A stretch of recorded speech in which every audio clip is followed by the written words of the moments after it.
The War of Rust and Ruin. It is shortly after the creation of the Great Rift and a vast Death Guard force, led by Mortarion himself, advances through the pyroclastic stormfronts on the planet of Daactis in search of the Temple of Ascension. They are met amidst the crackling maelstrom by an enormous force of iron warriors, supported by corrupt god machines from the Legio Abharax. Continent-shattering battle ensues. Hordes of demons are summoned from the beyond to join the fight, and beneath the gaze of the planet's Cyclonid statues, Mortarion and Perturabo engage in a spectacular duel that lasts for 7 hours. It is a battle reminiscent of the incredible conflicts of the Horus Heresy, and Perturabo's sons cause terrible damage to the Death Guard force. Yet the longer the fighting rages, the more the contagions and metallophage poxes of the Death Guard spread through the Iron Warriors' ranks. Ancient heretics sicken and collapse, malevolent war engines seize with rust and shudder, sparking to a halt. Machine spirits go mad with revulsion and pain, and as the powers of entropy and decay run rampant, the battle swings in Mortarion's favour. With his forces in tatters and many of his precious war engines crippled beyond repair, even bitter Perturabo is finally forced to concede defeat. Falling back to pre-prepared defence lines, he detonates a series of explosive trenches amidst the raging storms and disengages in the ensuing mayhem. Badly mauled but triumphant, Mortarion and his Death Guard lay claim to the heathen temple they fought so hard for, and the ancient secrets that lie within are his. You may have wondered, if you're a Warhammer 40k fan, why haven't the demon primarchs ever risen up and taken over the Imperium in the 10,000 years since the Horus Heresy? Well, that passage demonstrates quite well one of the key reasons, which is that the forces of chaos are constantly fighting amongst themselves. That passage is one of the very few passages we have of Demon Perturabo. And we don't know what he was searching for in the Temple of Ascension. We don't know why the powers of Nurgle were so strong against him and his forces. But it is interesting to see him on the move.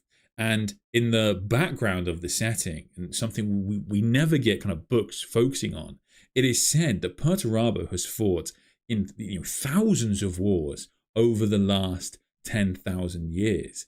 And because we have so little lore on Demon Perturabo, this has led to many people even starting to wonder, is Perturabo a demon prince? When you go into the Horus Heresy, for example, Perturabo's attitude to chaos is kind of similar to the attitude of someone like Abaddon. Perturabo thinks that Horus was a fool. Perturabo thinks that Horus was making a huge mistake in giving himself to the chaos powers. And because of his anger at Horus and Horus's kind of a terrible generalmanship, in his opinion, Perturabo actually abandoned the Siege of Terra. And it never really made sense to people, I don't think. Why would this Primarch, who hates chaos seemingly, ascend to demonhood? Well, now we have some brand new lore on Perturabo's attitude post the Siege of Terra, and it possibly explains why he decided to ascend to demonhood. Perturabo is a weapon, the greatest ever born. His father used him as a weapon, time and time again, which suited Perturabo perfectly well. But his father never thought to show appreciation. He just kept using. One does not thank a sword, of course not. But Perturabo was also, unfortunately, a son with a feeling soul. He never asked for a soul, or that tie of blood, and would have been happy to have never known them. But there you go. A sword with a soul would learn to hate its owner if its edge was never sharpened or the blood was never wiped from it. Hating his father became easy, eventually. Eventually it was a natural state. It became his hard edge, self-sharpening. Then his brother came along, with a hate all of his own, and the rest seemed so straightforward. Hate ebbs. Horus Horus. Born from the first to greatness and favor. Likeable. No, more than that. Irresistible. They seemed to have so much in common.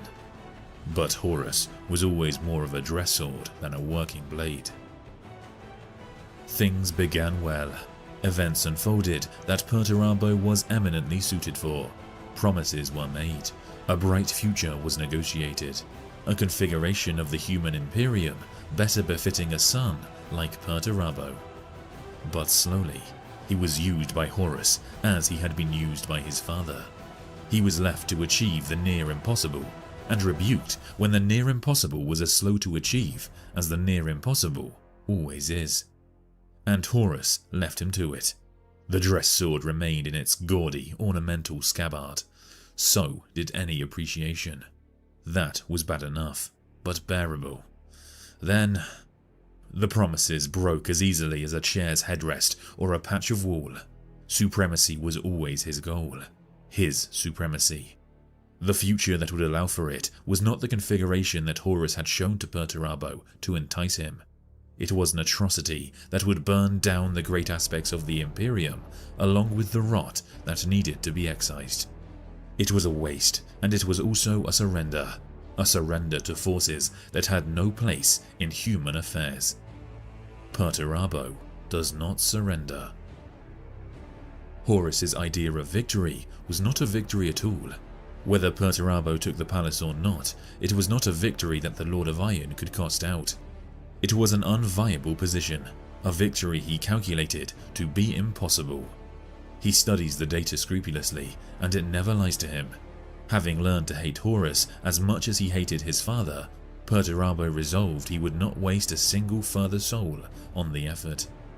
There was nothing to be gained. Perturabo double-checked the calculations and quit the field an hour later. Logic says the Lord of Iron can go back. Horus is about to triumph. That's what the data says. Damn Horus to hell. That's what hate says.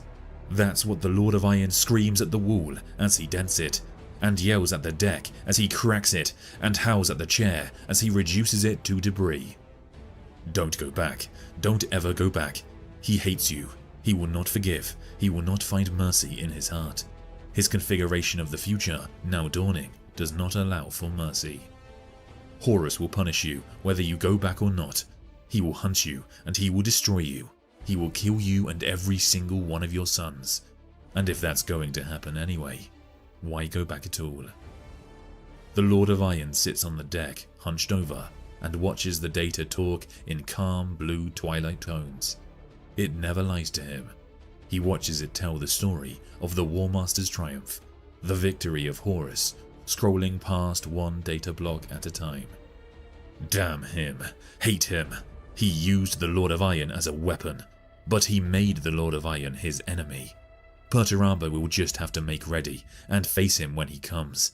Perturabo will simply have to kill Horus and all his sons and every single one of the idiots who cheer the name Lupercal, because they're too afraid not to. Every single one. Hate can do that. The Lord of Iron can do that. Especially if he has become something more by then. Something pure and perfect, because it is absolute and unique. Hyper-compressed meaning in solid form. The shadow cast by all weapons. There are ways to achieve this state. The data has shown it to him as an irrefutable outcome. He just has to decide if he can bear to. For all great accomplishments come at a price. It will take persistence. He's never lacked that. It is worth noting that at that point in the timeline, from what we know at least, Perturabo is technically dying. We find this out in Slaves to Darkness when he's told that he is dying from a wound inflicted to him by his brother Fulgrim in the book Angel Exterminatus. So in this novel, when Fulgrim is ascending to demonhood, he actually siphons off some of Perturabo's power. Now, Perturabo does manage to escape, so he doesn't die. However, it is said that the wound inflicted upon Perturabo is so grave that it is actually killing him over time. So that's part of the reason, I think, as to why Perturabo decides to ascend to demonhood. But as we see in that passage, the other reason he decides to take this next step is because he realizes that he needs to become something more, something perfect, so that he can defeat Horus Lupercal at this stage during the Siege of Terra, because he's expecting Horus to come back and wreak vengeance upon him because Perturabo abandoned the Siege of Terra. And so Perturabo literally believes he can take on a new form that will rival that of Horus towards the end of the Siege of Terra. That's a phenomenal level of power that he thinks he can possess. In that passage, Perturabo also talks about how he doesn't want to be a slave. He never surrenders. And in his eyes, Horus has kind of surrendered because he surrendered to the Chaos Gods. So the reason that's so alarming to me is because if Perturabo has ascended to demonhood, he has also made that same surrender that Horus has. So Perturabo is going to go through this process whereby he turns himself into what he calls this perfect weapon. And he does this with Imperial Fist gene seed that he gathers from the Iron Cage incident. And the other thing that I'm thinking is, does this work from his point of view? Because Perturabo doesn't want to become a slave, and yet he ends up as a demon prince, which from his point of view is essentially a slave.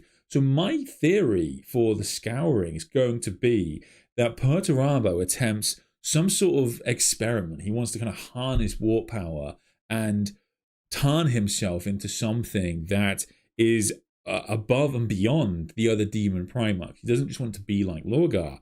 However, I think this is going to kind of backfire. So in his eyes, his experiment kind of fails because he's going to end up turning into a demon prince anyway, which from what we hear, even in The End of the Death Volume 3, is not what he wants. I don't think from that passage he's intending to become a demon. He's intending to turn himself into this perfect weapon. Maybe it is successful. I'll be interested to see what you guys think. Do you think this has kind of worked? Now, we can kind of have a look a little bit, at least, on what has happened to Perturabo after this, because we do have one very kind of short and brief description of what demon Perturabo looks like. In this story, one of Perturabo's kind of half-sons, Honzao, has gone to meet Perturabo, and Perturabo is judging him. So in this book, we get a very brief description of what demon Perturabo looks like, and it can possibly give us some information into what this perfect weapon from Perturabo's description actually looks like.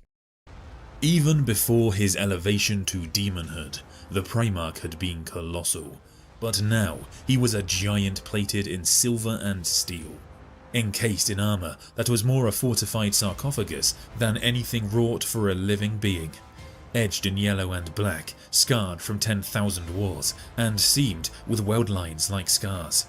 It was known as the Logos, its textures strangely alive, like a skin of metal and flesh combined.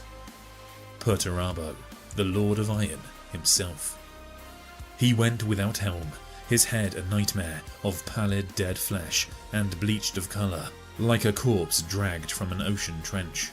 Thick cords of ribbed cabling pierced his skull, running back across his scalp in hissing cornrows.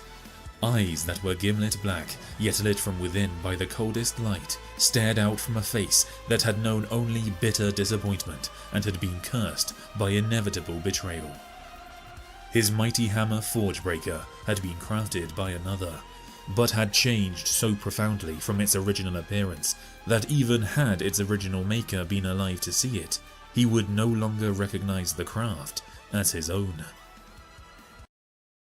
His hammer Forgebreaker in that passage is a hammer that was originally made by Fulgrim for Ferrus Manus, and Ferrus Manus wielded it, and so he still uses it and has turned it into this grotesque, twisted version of what it once was. That passage is the passage that I think people are mainly referring to when they kind of talk about Demon Perty as this almost kind of like demon dreadnought, demon primarch dreadnought, because he has this kind of logos, like kind of solid part to him, and he's got all these scars around him, and he's essentially a massive walking demon engine. It's quite interesting because from what we can see there, I don't really know how you could see that as a perfect weapon. So Perturabo is in this kind of unique position amongst the demon primarchs in that we really don't know a lot about what he is and what he wants to do going forward. Does Perturabo kind of possess any ability that the other demon primarchs don't have? Was Perturabo trying to maybe circumvent the gods in his ascension? We do know, I should say, that Perturabo is kind of officially what we would call a demon prince of chaos undivided. And that means that he has powers from all 4 chaos gods. So we have seen him, for example, use the gifts of Nurgle. Now, as we saw in that kind of original passage, it looks like he can't use the powers of Nurgle to the same extent that Mortarion can, which I think makes sense.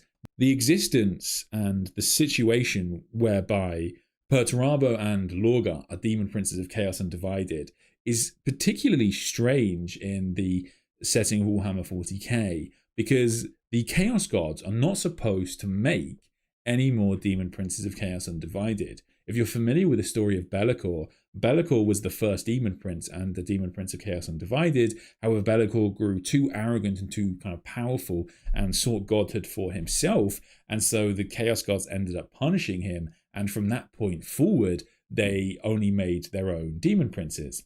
And that was a rule they stuck by until the Scouring, whereby they made Lorgar and Perturabo the demon princes of all 4 of them. So they have powers that are going to be very different to what the other 4 demon primates can do. And I can't wait to see kind of what they do more with this story, because we've had so little lore on Lorgar and Perturabo. It's going to be kind of fascinating to see if they have unique abilities. When we look at Be'lakor, for example, Bellacor's lore is all kind of about like shadow and warp magic to do with shadows. He doesn't just use the gifts of Nurgle, Khorne, Tzeentch, and Slaanesh. I forgot the other chaos guard. He seemingly has like his own kind of discipline in terms of like warp magic. And so I can't wait to see, are they going to give Perturabo and Lorgar their own kind of unique disciplines? Let me jump into chat for a bit. Perturabo didn't ask for power, he stole it. I definitely think that that's like the most interesting plot line they can go down in the future.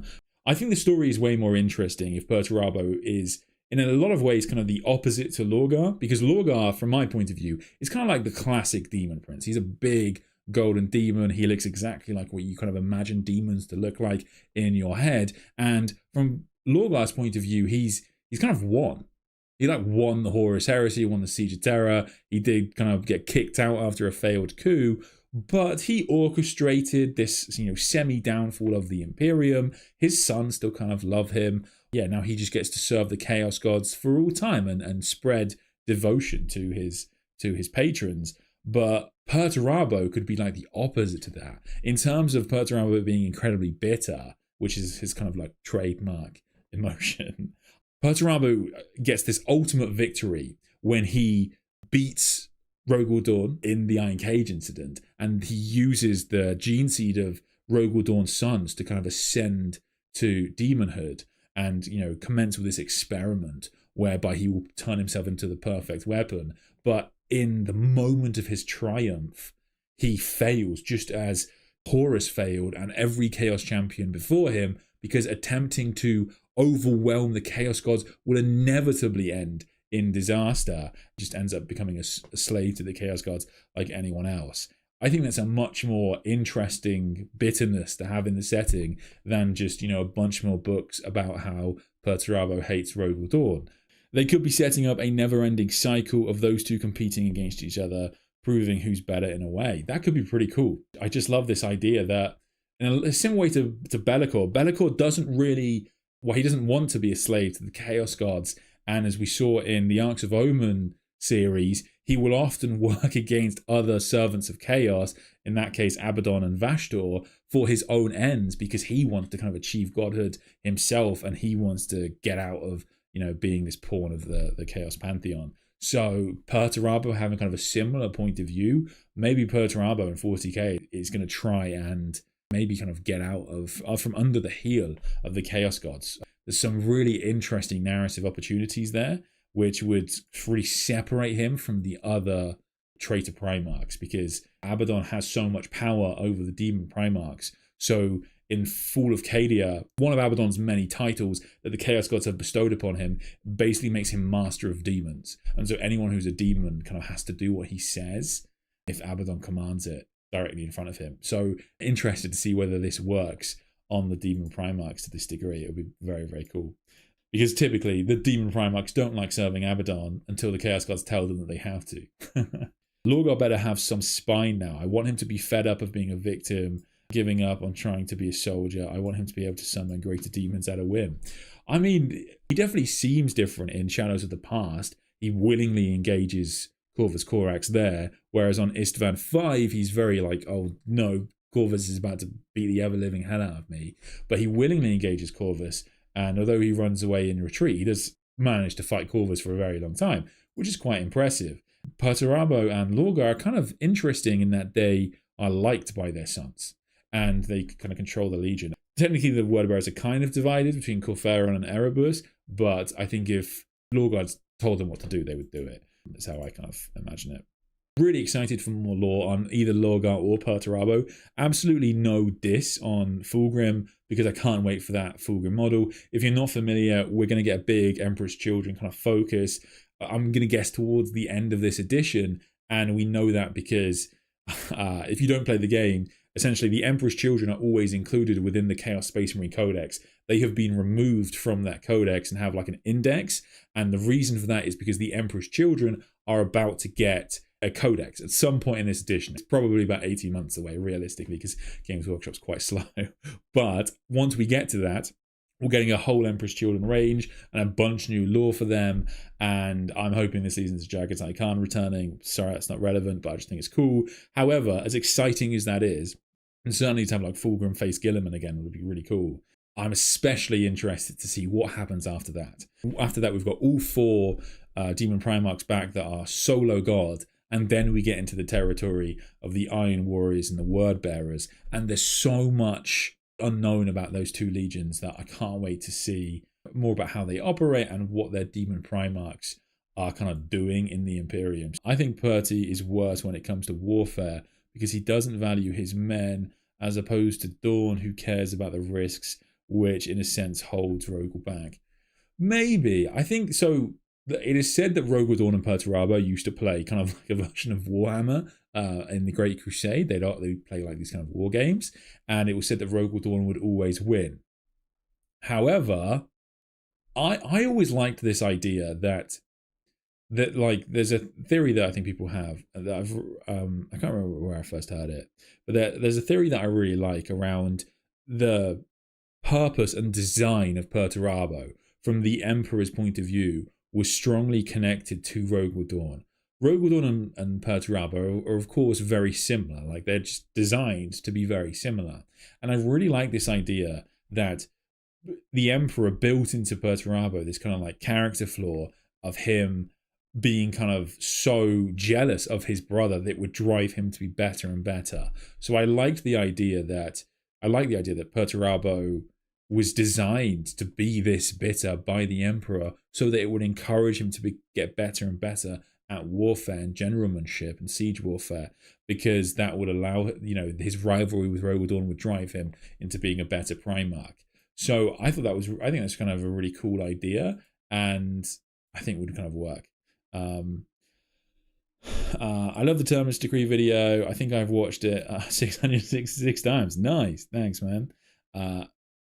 Do you guys think a book about Perturabo in the style of the Lion book is probable? So I mean, it's quite funny that you say that. I was just thinking about it. So we don't really get books on the Demon Primarchs in the same way we get Lionel Johnson's Son of the Forest. like if we look at Mortarion, we have things like the Dark Imperium trilogy, where he's obviously a POV character, but the bulk of the book is on Guilliman and the Loyalists. And Angron does have a book called The Red Angel, but by virtue of Angron being Angron, we don't get a lot of POV stuff for him. And it's mostly from like his son's points of view and like the Grey Knights. So yeah, like Angron, we don't actually know that, like, yeah, we don't get a lot of like POV, solely POV Demon Primarch books like we get with the Lion. So doesn't mean we can't, but like so far we haven't really had that. I think that typically things are focused on the Loyalists. Perturabo is a Demon Prince of Vashdor. Very understandable idea. I certainly think he's a Demon Prince of Chaos Undivided, purely because we do have it in the lore that he uses the gifts of Nurgle, for example. So I think that's probably what they're going to stick with. However, the idea that Perturabo and Vashdor are going to have some sort of connection seems almost necessary. In fact, they have retconned some lore around things Perturabo originally created, which now they say Vashdor created, because Vashdor's like this demigod of machines and innovation. So clearly the two are going to be very aligned. I suspect once we have the Dark Mechanicum kind of come to the forefront of the setting, which hopefully comes this edition, then we'll kind of get more on that. But yeah, I would assume that just as like the Iron Hands and the Adeptus Mechanicus kind of do work closely together, the Iron Warriors and the Dark Mechanicum, or the True Mechanicum, will also work together. And in theory, they have access to kind of these crazy technologically advanced weapons that Horus has gifted to them. So Perturabo is definitely going to want to get his hands on them. There's a lot of stuff going on there, so I can't wait to see where that goes. But yeah, it's going to be interesting because Vashdor has his own aims. Vashdor is of course seeking to ascend to godhood himself. So we don't really know how that's all going to play out.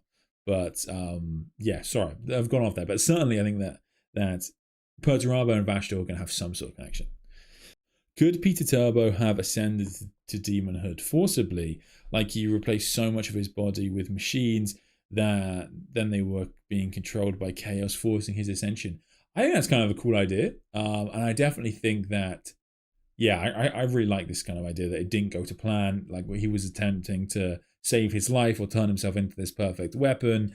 Maybe he wanted to become some sort of warp entity, but I think him becoming a demon prince, or from his point of view, like a slave to chaos, that was not intended. Because to be fair, you do get like warp entities that aren't connected to the chaos gods, things like Vashdor. So maybe that's what Perturabo was shooting for, but then he kind of missed and ended up becoming a demon prince. Sandman of Terra, could Vashdor be the real Omnissiah? Great question. Maybe that is going to be his position, because for example, in the Men of Iron video I spoke about how UI025, who's like a surviving Man of Iron, he tells a member of the Adeptus Mechanicus that he has met the real Omnissiah. So maybe he's talking about Vashdor. Additionally, the Dark Mechanicum call themselves the True Mechanicum, so they just believe that like the Emperor's kind of like a false prophet. He's not the real Omnissiah. And so potentially they'll see Vashdor as like the real Omnissiah. And in a way, he kind of is, because Vashdor is created from the mortal desires to invent and innovate, and has grown more powerful with the creation of the Primaris Marines, the creation of the Necron biotransference. So he kind of is the Omnissiah because he grows as these technologies develop. So in a strict sense, perhaps he is. It's easy to forget that the lore is built around and to sell models, not the other way around. Yeah, I mean, I think that's definitely a general rule. It's not always true, to be fair, and I guess it's like, this is like I was talking earlier about, like, drama, right? And there's been a lot of drama in the Warhammer community. It's a lot of these things come down to like, it's a bit of both. So yeah, you're definitely right. Like, that's the general idea, but there are times when they generally do just write lore.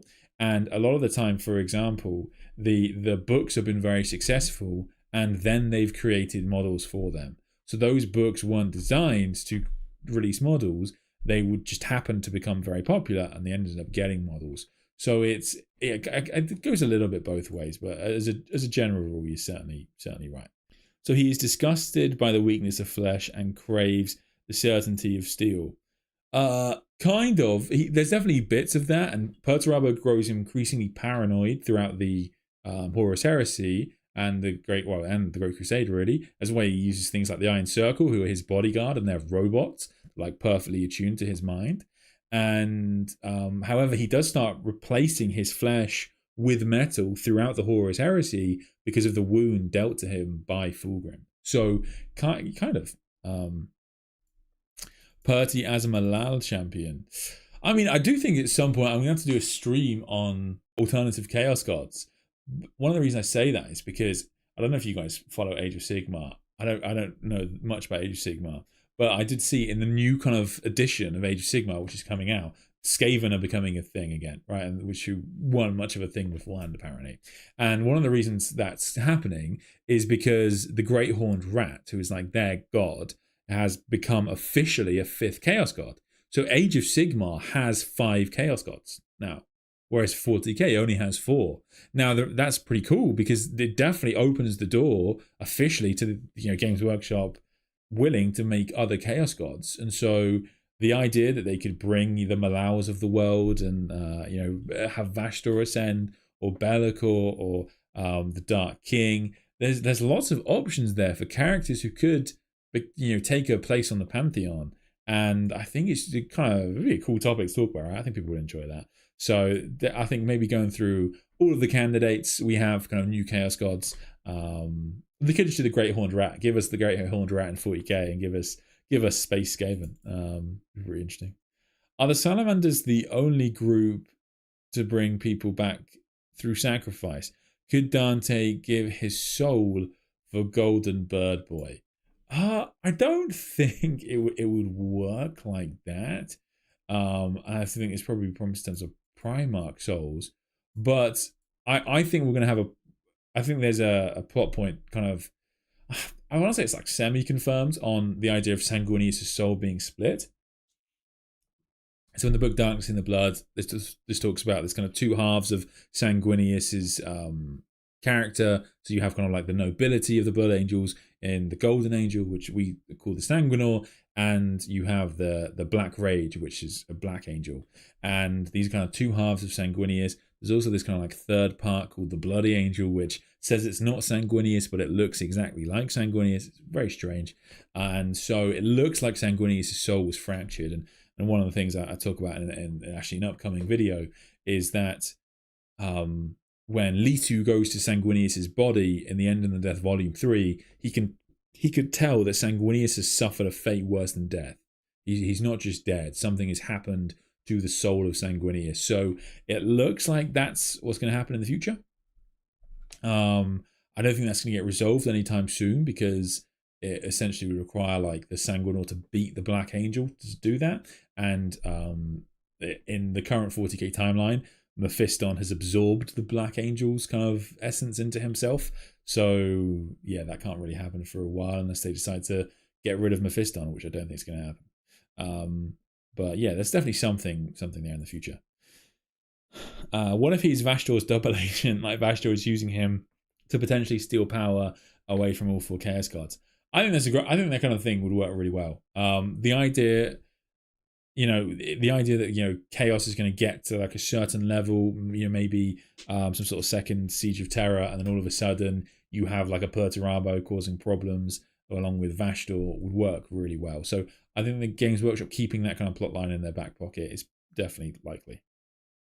Would you like Guilliman and the Lion to reunite?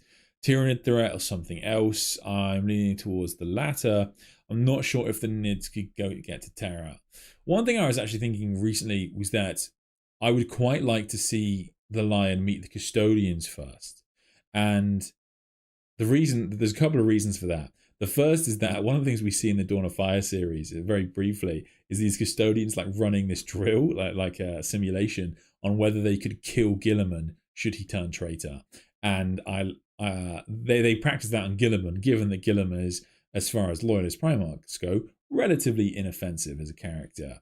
And yet they almost certainly, when they see the lion, will be concerned because everybody knows has the lion's reputation. And additionally, the custodians, we find out at the end of Cypher, Lord of the Fallen, are now chasing, some of them are chasing Cypher across the galaxy. And I think there's a pretty interesting plot line there to bring the custodians into Imperium Nihilus and have them run into the lion. So I would quite like to see that happen, because I think that would be kind of fascinating, and it would be a great kind of, it would be another good demonstration of the lion's humility in terms of how he handles that situation. Sorry, that wasn't what you asked at all. Something I was thinking about. In terms of him meeting Guilliman, I really like the idea that it's like a mirror to what happens in the book Unremembered Empire, which is where the lion and Guilliman meet in the Siege of Terra. And when they meet in the Siege of Terra, the lion is, this is like peak of the lion's arrogance, and the Dark Angels come in and do these drills, and they're absolutely perfect.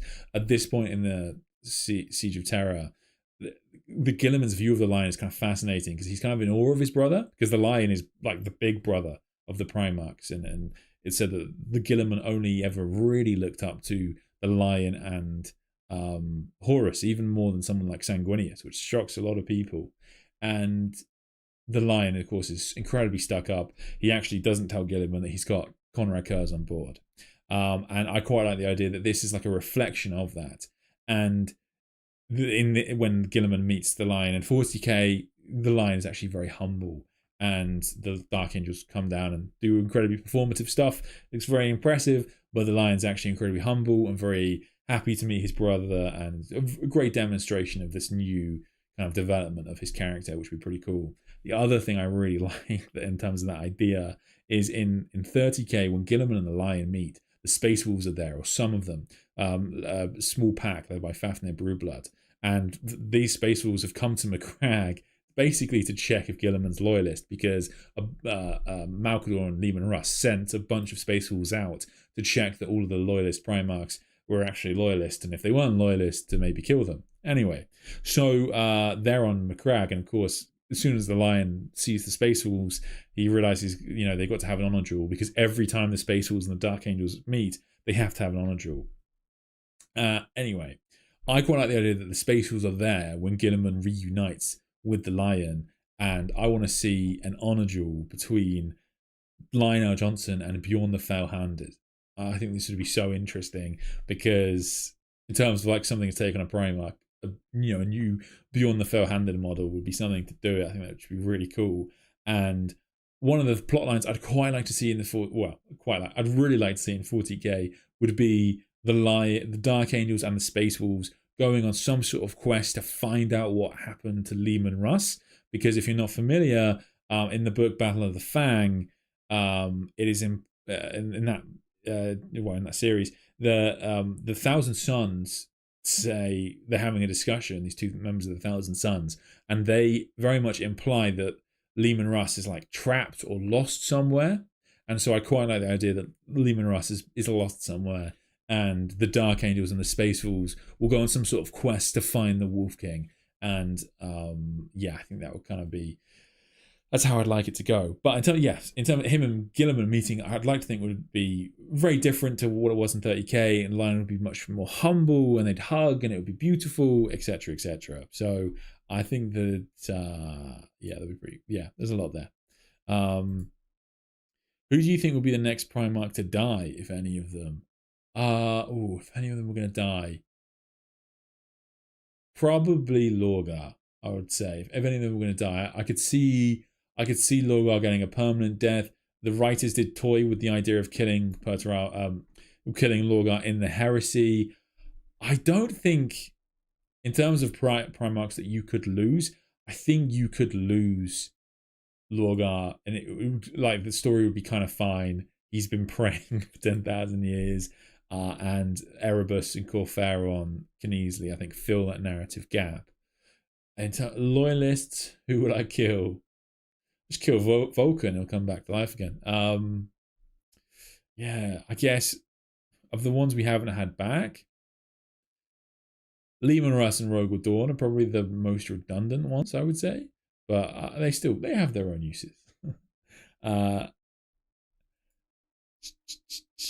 I always thought the Omnissiah is the Void Dragon hidden deep in Mars. That's kind of true. So the Void Dragon in Mars is the reason the mechanic is developed, but the Void Dragon isn't really a machine. That's just a shard of a Catan, and they're not gods as in how well they are. They're kind of. It's a tough one.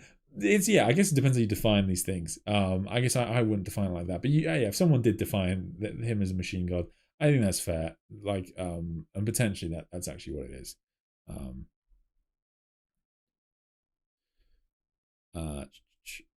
Is Vashtor an ascended man of iron?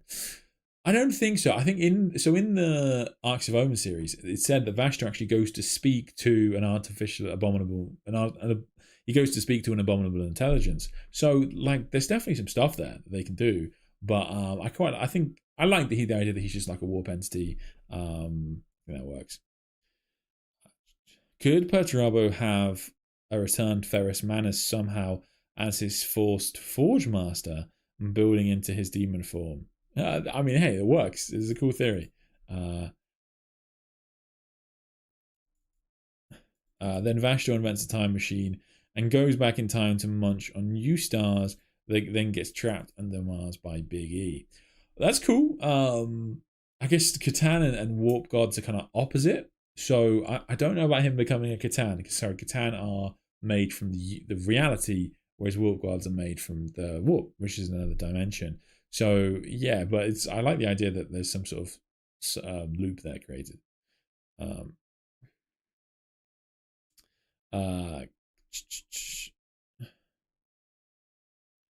Which Primarch do you think is going to return next? I feel like it's Jagatai Khan. After reading through several theories, he makes the most sense to fight Fulgrim. Maybe he awakens his ultimate speed mode. Yeah, so I did do a video actually on Jagatai Khan, so I do think he's the next Primarch to return. Most people will say Lehman Russ. I think that is a perfectly reasonable guess because, of course, the Space Wolves are kind of a key model range for Games Workshop, historically more so than Raven Guard, Imperial Fists, White Scars, and Salamanders. But that could change. So I hope it's the White Scars. I think Jagatai Khan would be a far more interesting return than Lehman Russ, as much as I'd love to see Lehman Russ and the Lion team up. But yeah, I guess we'll see. I'm hoping this is what the Fulgrim plotline leads into.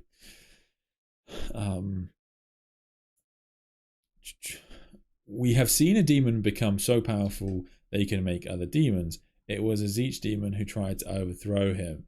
So that's not a thing that we see. That is like a carving on a wall in Eisenhorn. So we get barely any lore on it. So whether that's true, we don't know. So two Chaos Gods do not send their champions against each other. So against each other. Why is Perturabo and MORTARION at war?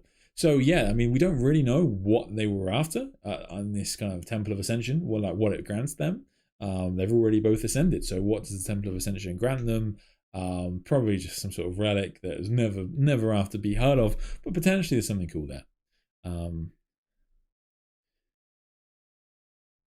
Is it because Perturabo is becoming a mechanical perpetual? I don't know. I mean, in a way, you kind of get mechanical perpetuals in the Necrons, but Nurgle can kill them. I guess we'll see.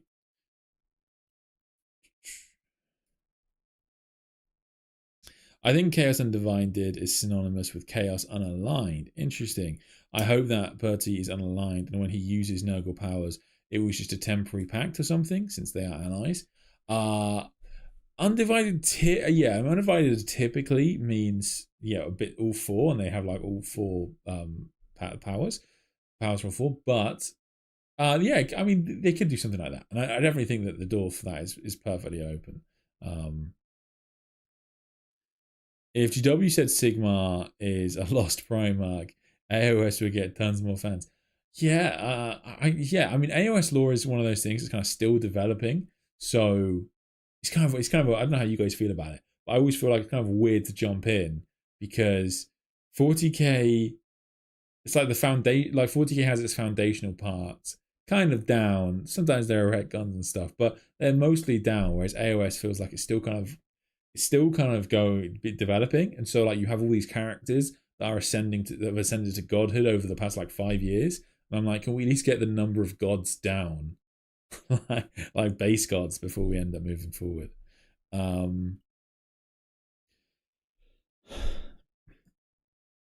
I'm guessing that the primarchs can do what Big E did with drinking from the warp to an extent, which is why Corvus is the way he is, seeing how they are products of the warp and all the primarchs.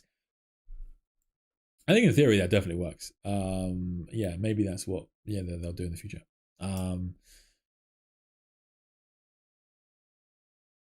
Perhaps after they reunite, they go looking for Russ and perhaps find him. Maybe he's lost in the webway with help from the Khan. While I know we can have hope. Yeah, I mean the question is, in terms of would they do like two Primarchs together like that? Yeah, I guess it's kind of entirely down to the sales that Games Workshop has at any one period in time.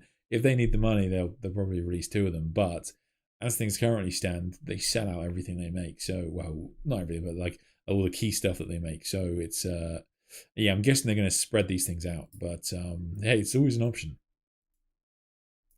I'm still hoping they do something with it since it's still kicking around. Maybe crawl. I'll call it something.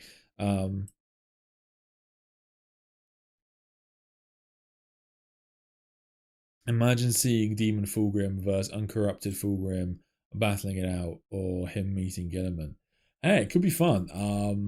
As I say, I've said this, talked about this a little bit before. I don't think they have any plans to bring us back Uncorrupted Fulgrim. However, they're probably, they're almost certainly aware this is a very popular plotline. So it's definitely an option. And who knows what direction Games Workshop will go in the future. Do you think the prayers to the Omnissiah from all the Mechanicum forces are empowering the Emperor the same way the rest of the Imperium forces are? Or maybe they're unknowingly powering Vashdor? I think probably a bit of both. I think, yeah, it's a cool question because I think a lot of it is, I think it's probably not an exact science, but I think a lot of it powers the Emperor because they envisage the Emperor, but also because they are praying to a machine god that also empowers Vashdor or at least some sort of Omnissiah type being in the warp.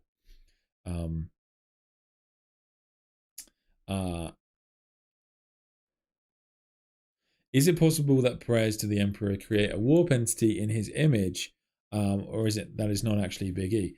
So I mean it's interesting you say that. That was like an old kind of theory people always had, like that idea that maybe there is this second version of the Emperor that exists in the warp that was created from humanity's belief in his divinity, which does kind of like a funny irony to that. But now we have a bit more clarity on it, so we know that is basically true. But they didn't create the warp entity of the Emperor in the warp. The Emperor created that, and so we find that out in the End of the Death Volume 2 when the Emperor siphons off part of his own soul and sends it into the warp. And that part of the Emperor's soul is what grows and swells in power as more people believe in his divinity. So it's that's basically how it works, which is pretty cool. Dante, thank you so much for the super chat, mate. Warhammer 40k has changed. The joke was that the Emperor was an atheist and society worshipped a god that does not exist. Now he's literally a god performing miracles. Yeah, I mean that's very true. Yeah, I mean, exactly as you say there. Like if you ever listen to any of the interviews with like Rick Priestley, or if you read like the commentary they have on like from like early designers, exactly as Dante says there, the original idea was that the Emperor was very much dead or very much could be dead, and there's just nothing on the Golden Throne. But now, of course, we know certainly that there is something there. So yeah, that law has changed a lot, and now with the law is the law around the Emperor is so popular. There's no way they would ever go like, lol, he's actually dead. Yeah, it's kind of fascinating. We need a tour of your armies. You could do. You'd have to look at my horrific painting, but you absolutely could do. It looks my armies look quite good from this distance. So I guess we'll see. But yeah, no, I definitely should do something like that at some point. I think my Genes to the Cultist, some of the ones I'm most proud of. But yeah, it depends. It's like everyone, it's like finding time to paint.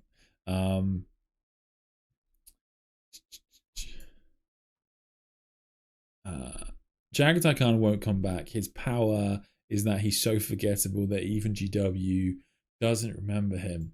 Maybe. I mean, to be fair, I will say, you know, like, I know I'm a big Chris Wright fan, but I do think that White Scars fans, some of the books that very often people point to as like the better books from the Heresy. So given that kind of thing in mind, I think the White Scars are actually a very popular chapter. Whereas like things like the Salamanders, like less. The Salamanders do. Lots of people love the Salamanders, but their books have been a lot less popular. So I would guess, at least. So yeah, I think there's definitely an argument. There's definitely Games Workshop probably has data that I think suggests bring back the Khan.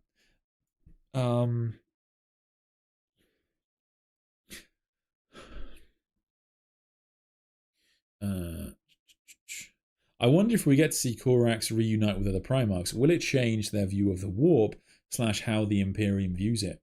Almost certainly it will do. Because, yeah, he will kind of teach them these abilities and this idea that they're underneath all kind of warp stuff, which is something that I imagine a lot of the Primarchs already suspect. But, yeah, we'll find out more about it.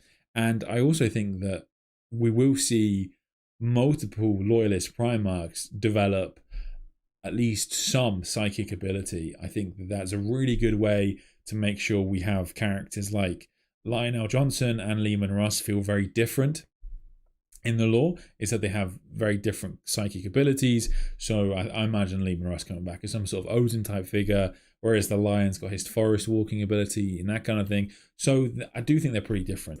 I'm probably going to call it there, guys. But thank you so much to everybody who joined me on stream. I will do a wrap up. Yes. So then I'm going to call this stream there, guys. Thank you so much to everybody who joined me on stream. Do let me know what you think of kind of Perturabo's direction in the future. What do you think, if anything, is going to happen between Mortarion and Perturabo going forward? What do you think Mortarion's kind of unlocked in this Temple of Ascension? And what can he, what's that power going to be useful for in the future? Let me know what you guys think, and what kind of powers do you think Perturabo could bring to the setting? How could the writers really differentiate him as a character compared to the other demon Primarchs? I think especially Lorgar, another Primarch of Chaos Undivided.